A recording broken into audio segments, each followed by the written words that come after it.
अव्यक्ति silence द्वारा double light फरिश्ता स्थिति का अनुभव करो। पहले अपनी देह के लगाव को खत्म करो तो संबंध और पदार्थ से लगाव आपे ही खत्म हो जाएगा। फरिश्ता बनने के लिए पहले यह अभ्यास करो कि यह देह सेवा अर्थ है, अमानत है, मैं ट्रस्टी हूँ। फिर देखो फरिश्ता बनना कितना सहज लगता है।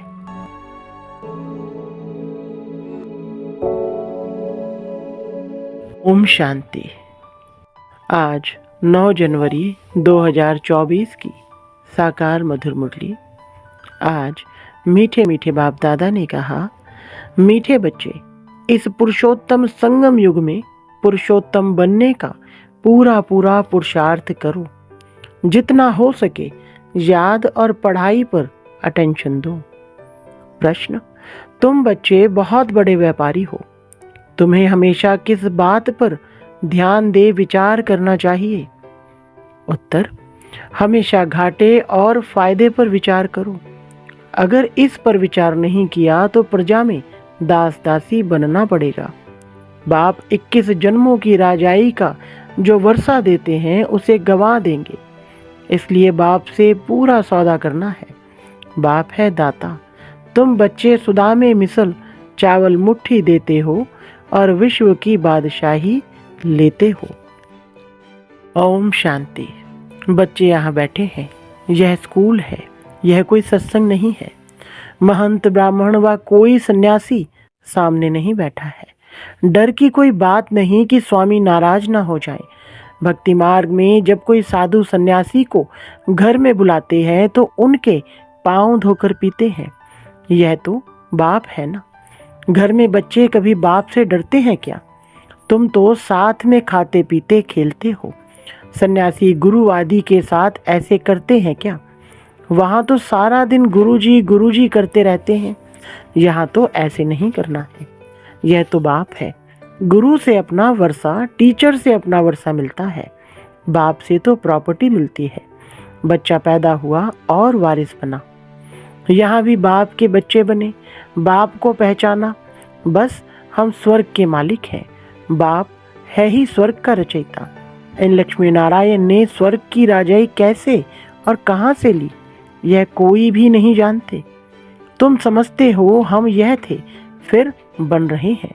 मनुष्य तो कुछ भी ख्याल नहीं करते कि यह कौन है, हम किसको पूजते हैं। शिव के मंदिर में जाकर सिर्फ लोटी चढ़ा कर आते हैं, जानते कुछ भी नहीं। तुमको फीलिंग आती है कि हम यह मृत्युलोक का शरीर छोड़ अमरलोक में जाएंगे।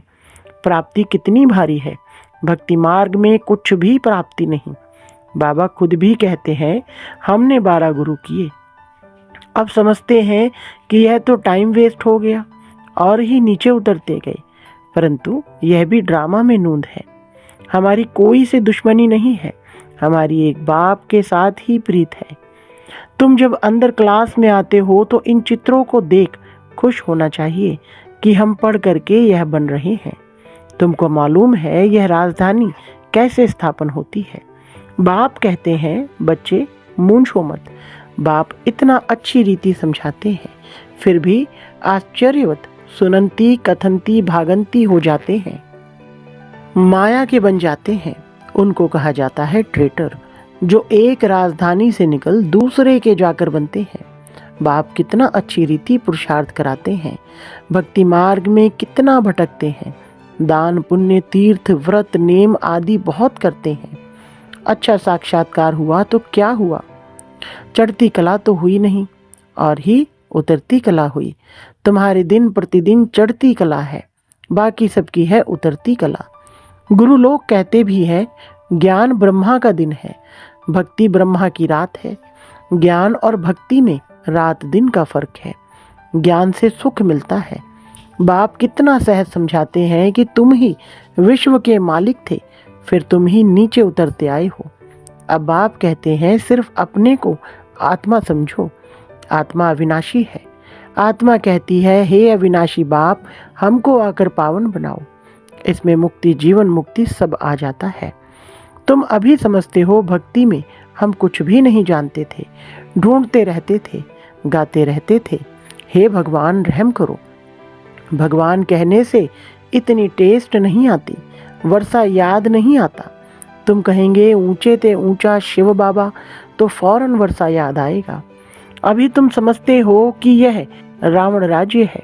राम राज्य होता है सतयुग में, अभी तो कलयुग है। सतयुग में बहुत थोड़े मनुष्य थे, एक ही आदि सनातन धर्म था, सुख शांति थी। यहाँ मनुष्य शांति के लिए भटकते रहते हैं, कितना खर्चा करते हैं कॉन्फ्रेंस आदि में। तुम उन्हों को लिख सकते हो शांति का सागर, पवित्रता का सागर, संपत्ति का भी वह सागर है, सब कुछ उनसे मिलता है। अभी तुम जानते हो सतयुग में हम बहुत धनवान थे, विश्व में शांति तो वहाँ थी। बाकी आत्माओं को शांति होती है परमधाम घर में। विश्व में हम अकेले ही थे तो सुख शांति सब था। तो बच्चों को बहुत खुशी होनी चाहिए। ऐसे स्वर्ग के लिए शास्त्रों में क्या क्या बातें लिख दी हैं। अब बाप कहते हैं मैं तुमको इतना समझाता हूँ जो तुमको कोई भी प्रश्न आदि पूछने की दरकार नहीं। पहले तो मामेकम याद करो। तुम बुलाते हो पतितों को आकर पावन बनाओ, अर्थात पुरानी दुनिया को आकर नया बनाओ, परंतु अर्थ कुछ भी नहीं समझते। सूत मूंझा हुआ है, अब सुलझाना पड़ता है। भक्ति में कितने चित्र बनाए हैं। कृष्ण को चक्र दे दिया है जिससे अकासुर बकासुर को मारा। अरे वह कोई हिंसक था क्या? फिर कहते फलानी फलानी को भगाया, डबल हिंसक बना दिया है। वंडर है ना, जिन्होंने शास्त्र बनाए हैं उन्हों के बुद्धि की कमाल है। फिर उनको कहते व्यास भगवान। अब बाप कहते हैं मुझे याद करो और दैवी गुण धारण करो, और कोई बात नहीं। तुमको योग में बिठाया जाता है क्योंकि बहुत हैं जो बाबा को याद नहीं करते, अपने ही धंधों में रहते हैं, उनको फुर्सत ही नहीं। परंतु इसमें तो काम आदि करते भी बुद्धि से याद करना है। तुम आशिक हो मुझ माशूक के। अब मैं तुमको कहता हूँ और संग तोड़ मुझ एक संग जोड़ो। खाते पीते सिर्फ यह आदत डालो कि मैं आत्मा हूँ और बाप को याद करो। बाप तुमको कितना ऊंचा बनाते हैं। तुम यह पाई पैसे की बात नहीं मानते, मुझे याद नहीं करते, अपने बाल बच्चों को करते हो, मुझे नहीं कर सकते हो। वास्तव में निष्ठा अक्षर कहना रॉन्ग है। बाबा डायरेक्ट आकर कहते हैं मामेकम याद करो। कल्प पहले भी सम्मुख बाप ने समझाया था, अभी समझाते हैं। मीठे मीठे बच्चे, कल्प के बाद मिले हुए लाडले बच्चे, अब तुम्हारे 84 जन्म पूरे हुए। अब वापस जाने के लिए तुमको पवित्र जरूर बनना पड़े। विकार में जाने कारण ही तुम बहुत पतित बने हो। पावन नहीं बनेंगे तो पद भी कम मिलेगा। अपने को आत्मा समझ, बाप को याद करो और 84 के चक्र को भी याद करो। यही स्वदर्शन चक्र है। इसका अर्थ भी कोई नहीं जानता। मुख से ज्ञान शंख बजाना है। यह ज्ञान की बातें हैं।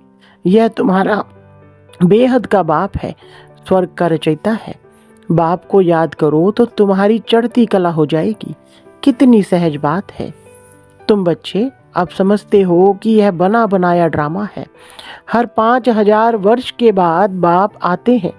अब अच्छी तरह पुरुषार्थ करो। तुम धन के पीछे क्यों मरते हो? अच्छा मास में 1,00,000 2,00,000 कमाएंगे, परंतु यह सब खत्म हो जाएगा। बाल बच्चे खाने वाले ही नहीं रहेंगे। लोभ रहता है कि पुत्र पोत्रे तर पोत्रे खाएंगे।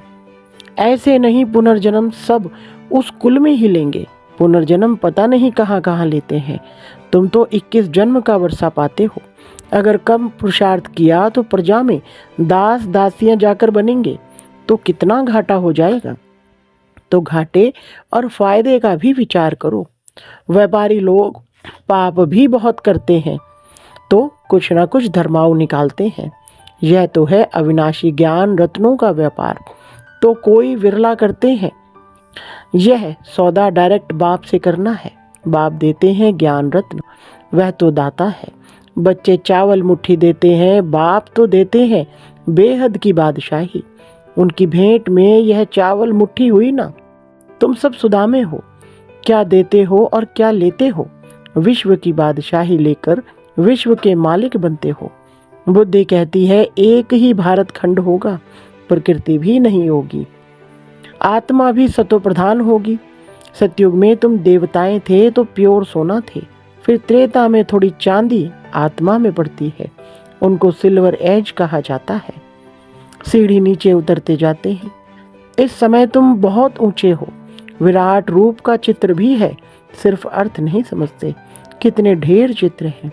कोई क्राइस्ट का चित्र रखते हैं तो कोई साईं बाबा का रखते। मुसलमानों को भी गुरु करते हैं, फिर वहां जाकर शराब की महफिल करते हैं। बाप कहते कितना अज्ञान अंधियारा है। यह सब है भक्ति का अंधियारा। संग की बहुत संभाल रखनी है। कहा भी जाता है संग तारे कुसंग बोरे। कुसंग है माया के 5 विकारों का। अभी तुमको सत बाप का संग मिला है, जिससे तुम पार जा रहे हो। बाप ही सत बोलते हैं। कल्प कल्प तुमको सत का संग मिलता है, फिर आधा कल्प के बाद कुसंग मिलता है रावण का। यह भी समझते हो कल्प पहले मिसल राजधानी जरूर स्थापन होगी। तुम विश्व के मालिक जरूर बनेंगे। यहाँ तो पार्टीशन होने के कारण कितने झगड़े होते हैं। वहाँ तो है ही एक धर्म। विश्व में शांति थी, जबकि अद्वैत देवताओं का राज्य था। एक ही धर्म था, वहाँ अशांति कहाँ से आई? वह है ही ईश्वरीय राज्य। स्पिरिचुअल नॉलेज से परमात्मा ने किंगडम स्थापन की है, तो जरूर वहाँ सुख होगा। बाप का बच्चों पर प्यार होता है ना। बाप कहते हैं मैं जानता हूँ तुमको कितने धक्के खाने पड़ते हैं। समझते हैं भगवान कोई ना कोई रूप में आ जाएगा। कब बैल पर सवारी भी दिखाते हैं। अब बैल पर कभी सवारी होती है क्या? कितना अंधियारा है। तो तुम बच्चे अब सबको बताओ कि बाप सबको वर्षा देने आए हैं। ब्रह्मा द्वारा नई दुनिया की स्थापना हो रही है। बाबा हमेशा बड़ के झाड़ का मिसाल देते हैं। वैसे इनका जो फाउंडेशन है वही फिर से स्थापन कर रहे हैं, और कोई धर्म रहेगा नहीं। भारत है अविनाशी खंड और अविनाशी तीर्थ। बाप का बर्थ प्लेस है ना। बाबा मीठे मीठे बच्चों को कितना प्यार से समझाते हैं, टीचर के रूप में पढ़ाते हैं। तुम बच्चे पढ़कर मेरे से भी ऊंच चले जाते हो। मैं तो राजाई लेता नहीं हूँ। तुमने मुझे कभी स्वर्ग में बुलाया है क्या कि आओ मैं तुमको स्वर्ग में भेज देता हूँ? कितना मजे का खेल है। बाप कहते हैं अच्छा बच्चे जीते रहो। हम वानप्रस्थ अवस्था में जाकर रहता हूँ। बाप कहते हैं अब तो आफतें सिर पर खड़ी हैं, इसलिए पुरुषोत्तम बनने का इस पुरुषोत्तम संगम युग पर पूरा पूरा पुरुषार्थ करना है। बाप को याद करने का पुरुषार्थ करते रहो तो विक्रम विनाश होंगे, और जितना जो पढ़ेंगे वह ऊंच कुल में जाएंगे। बाप कहते हैं अपनी घूंट तो नशा चढ़े। सदा बच्चों को बाप से वर्षा मिलता है। लौकिक में तो बच्चे को मिलता है, बाकी कन्यादान होता है। यहाँ तो सब आत्माओं को वर्षा मिलता है, सो भी बेहद का। तो इस पर पूरा ध्यान देना चाहिए। भगवान पढ़ाते हैं एक दिन भी मिस नहीं करना चाहिए। बाबा को कहिए कि मुझे फुर्सत नहीं। अरे आत्मा को फुर्सत नहीं है मेरे से पढ़ने के लिए, यह कहने में शर्म नहीं आता? अच्छा मीठे मीठे सिकिलधे बच्चों प्रति मात पिता बाप दादा का याद प्यार और गुड मॉर्निंग।